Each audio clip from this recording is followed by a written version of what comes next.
All right, so if you're here, you know exactly why we are here, so I'm gonna jump right into it and not waste a bunch of your time. This is what we're opening. I had this company reach out to me and wanted me to review their products. We get a lot of them offers, and unfortunately, I had no interest in reviewing the radios. This vehicle already has an aftermarket radio, so I didn't want to waste my time installing another one. So I noticed that they sell subwoofers. So I said, you know what? What's the deal with your subwoofer? I was like, let's check it out, see what's going on, and go from there. I had no clue that it was built into a box with a built-in amp and what all it would come with. So let's open the box and look at this thing. All right, so here is the box. It's shipped in a different box, so I've took it out of that. And this is the brand. This is what they claim that it does, which I don't really, not too concerned about any of that. As you can see, it's definitely Chinese on it. Feels pretty solid, like it's definitely got some weight. Open it up. I was gonna reach out to the company and be like, hey, did you send me an amp install kit? Because I'm used to back in the early 2000s when we had amp installs that we had to do some pretty fat, heavy duty gauge wire. I was very pleased to open up the box and see that it does come with some wires that you need. So we're gonna get this thing installed. It's 4 o'clock, we close at 5. I don't really want to work late, so we'll see how much I can get done. Not looking forward to pulling the head unit out, but it is what it is. First thing that I want to do is get it mounted, figure out where we're gonna mount this thing at, and then I can work my wires up to the dash, and if we need to finish this video another day, we can. This is gonna be your base control knob, which I don't see the reason why we would need it, because I got a feeling that a little one like this, you pretty much just have it wide open, almost. I don't feel like this thing is gonna pack a humongous punch, which is fine. This is an XLT with this truck, so this truck did not come with a very awesome sound system or anything. It's pretty basic. Somebody had already upgraded the head unit, which works in my favor. Very nice head unit, retains all the features to the truck. I absolutely love the head unit. So I just needed a little bit more sound to it, and why not add one of these? These things are pretty cool that you don't have to have a box, you don't have to have an amp. It's just one package altogether. All right, so I don't have a scale available to show you, but I can go ahead and tell you that this thing actually does have a lot of weight. So I think you're gonna actually probably be surprised when you purchase yours and you get yours at your house of the weight. And I got a feeling that in a situation like this, weight is good. We know that very high quality subwoofers are heavy, very high quality amps are heavy. And I don't understand why, but I can tell you that all the lightweight stuff that I've ever had my hands on doesn't hit a lick. So I'm already happy that it's got some weight and it's not something lightweight, because I would be a little leery about it right out the start. It's got instructions manuals. Let's open them up. So here's the instruction manual that is gonna go over everything from what the buttons on here do, the adjustments, how to mount it, your bass boost control, input gain control. Like, it's gonna go over everything. So we're not gonna bore y'all, because everybody just wants to know, does this thing work? So we're gonna try to breeze right into it and show you the basics installation. Now, they do recommend, looks like, putting it under the seat, which is what I wanted to do on my truck to make it simple. And then of course we're gonna have to tie into the head unit, so we'll see. They have these brackets, it looks like, that you can screw to it and then possibly screw one into the floor, it looks like, or something, to mount it, or screw it down to the floor. Let's see here. We're not going to be using that. I don't want to screw anything through the floor. Let's see how the bottom looks. All right, so yeah, 4 tabs. That's exactly what it is. 4 tabs will go like this.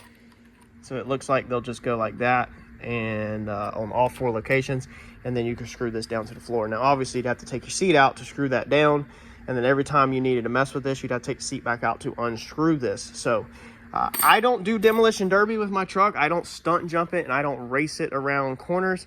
So something this heavy, I don't think it's going to go nowhere. The surface of this is textured, so it's not going to slide that great on carpet, and it does look like, yes, it has Velcro. So one of my ideas when I was thinking about this is I was like, well, we could run strips of Velcro across it, not the soft side, but the harder side of your Velcro, and that will bite into your soft carpet if you have carpet. So if you don't have carpet, you might have to use them.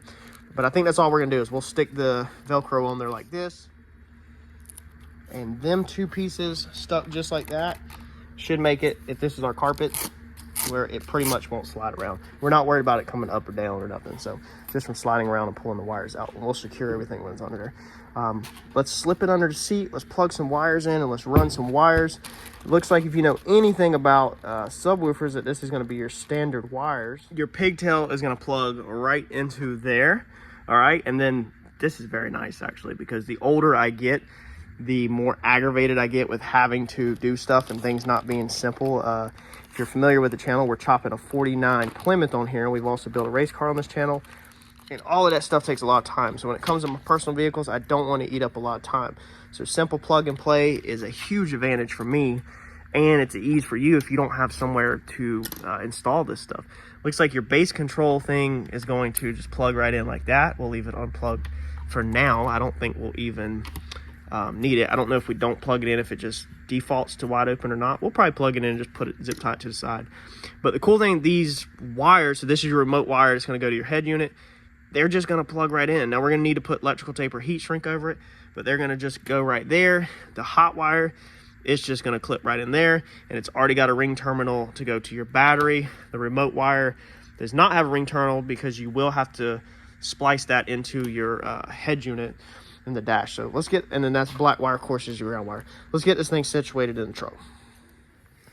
All right, so now before you start, you want to figure out where's this thing go, what seat. So I'm going to look at my battery. Seems like a lot of vehicles' batteries on the passenger side, but you got to get it through the firewall. So go ahead and investigate your firewall situation. If you're going to be bringing it in on the left or the right, where you can pass it through, please do not run it through your door jambs.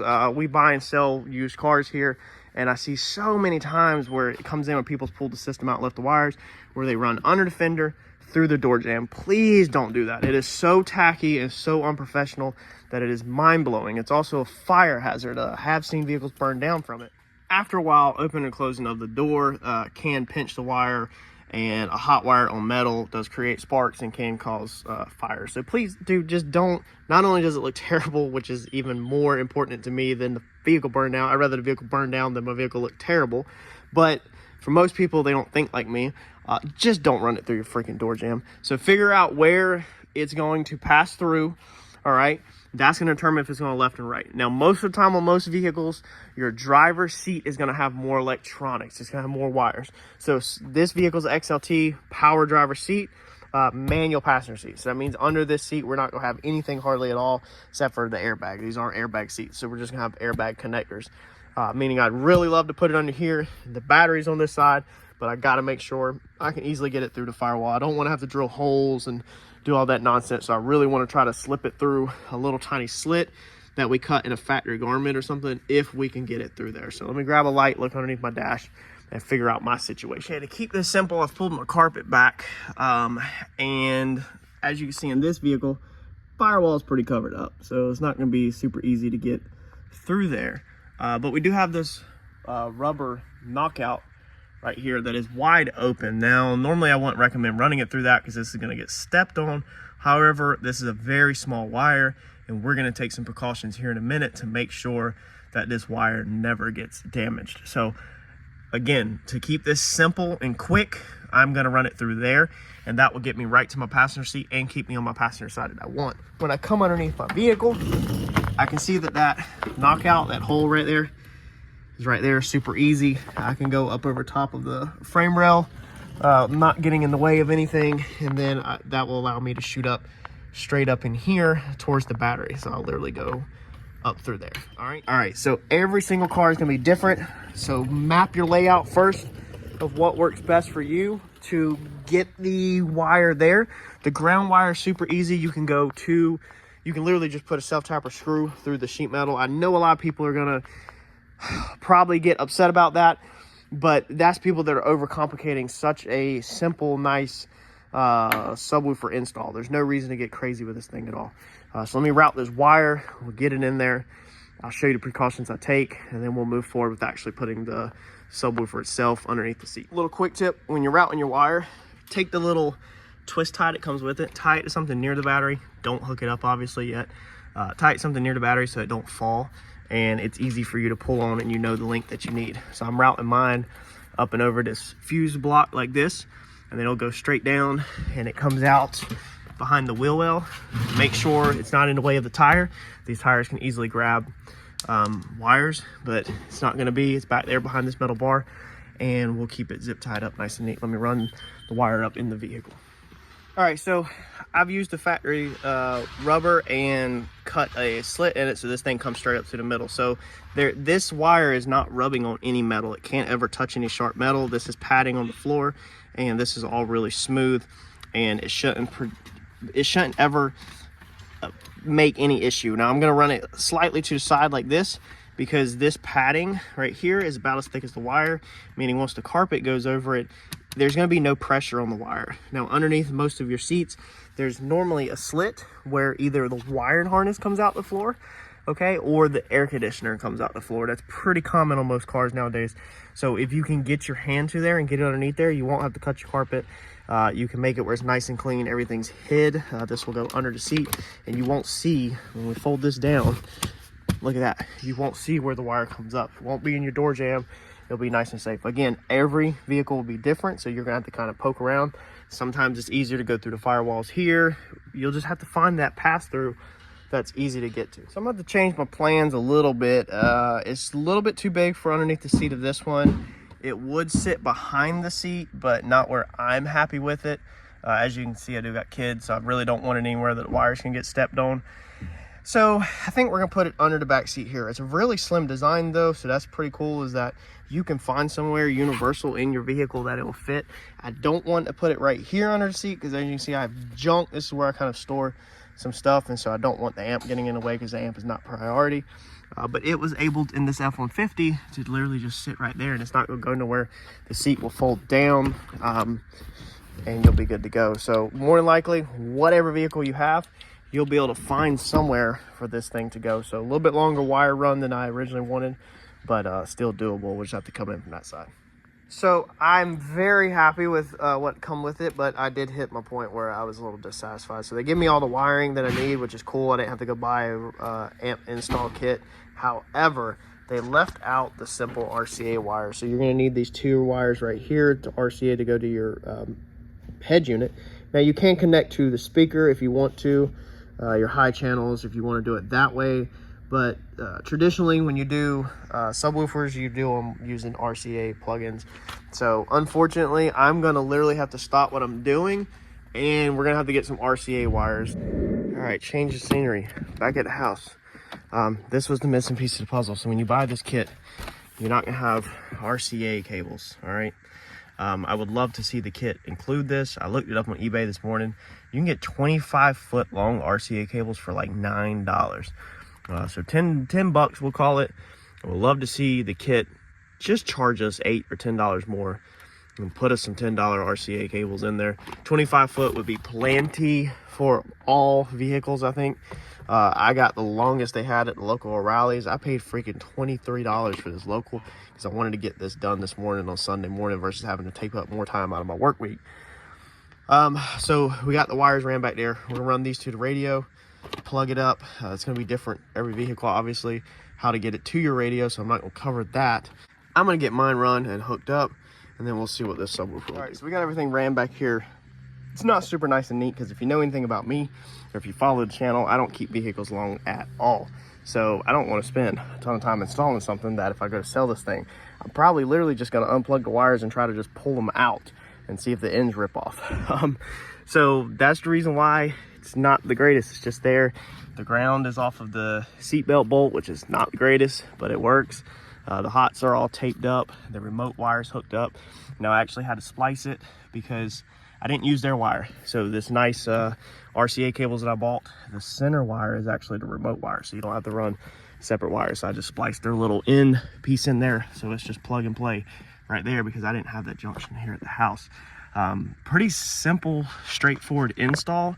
Really not hard at all. Like I said, the only thing the kit was missing is the RCA wires. To read through the instructions, he'll tell you how to set everything up. To get it wouldn't power up at first, and then I had to hit this button right here on the end that says EBC remote. So once I push that button and it come out, then you can see the power lights come right on. Everything else, I'm not really gonna tell you about tuning an amp Personally, I don't even know how to tune an amp. I never paid that close attention to one, but I know there's tons of YouTube content out there on it. And also, it is near impossible to let you hear the amp. We'll do it for a second. I also will get a copyright claim if I'm sitting here playing music. But you can see that the light comes on right there. Light's on, everything's green. It's good to go. Let's see if it powers up and then we'll cut the clip. If you have any rattles or anything, make sure, or if the speaker just sounds like junk, make sure it's not hitting it against anything. This was sitting against that metal bracket over there and really made it sound almost like a blown speaker, but it's not. As soon as I put a rag around it to keep it from vibrating against it, because it's super tight between the seatbelt and all that, now it sounds perfectly fine. There's really no reason for me to show you how the speaker sounds, because we all know that that's the worst thing, because you can't relay the way a subwoofer sounds through a phone. It's just going to sound like crap on your end, and in person it'll sound good. It definitely probably needs to be tuned and adjusted. I don't have time to mess with it right this second. I'm gonna just turn it down to about the middle and let it ride for right now, and maybe we'll mess with it later. But overall, I'm happy with this product. I think it's a good, slim product. It's not nothing amazing at all, but if you're just trying to add a subwoofer, so this is an XLT and it didn't come with a subwoofer. If you're just trying to add a factory level subwoofer and nothing crazy, just to get a tiny bit of the bass, nothing that the other cars can hear you and all this crazy stuff, I don't think this is a bad product at all. However, you're definitely gonna have to do tuning on the amp if you know how to do that. And this head unit up there has a massive amount of tuning stuff, so it's definitely got to play with it to get the sound right. Check out the description. I'll put all the links, everything you need to know in the description, so you can order it if you're interested. And I'll catch y'all in the next video. Thanks, y'all.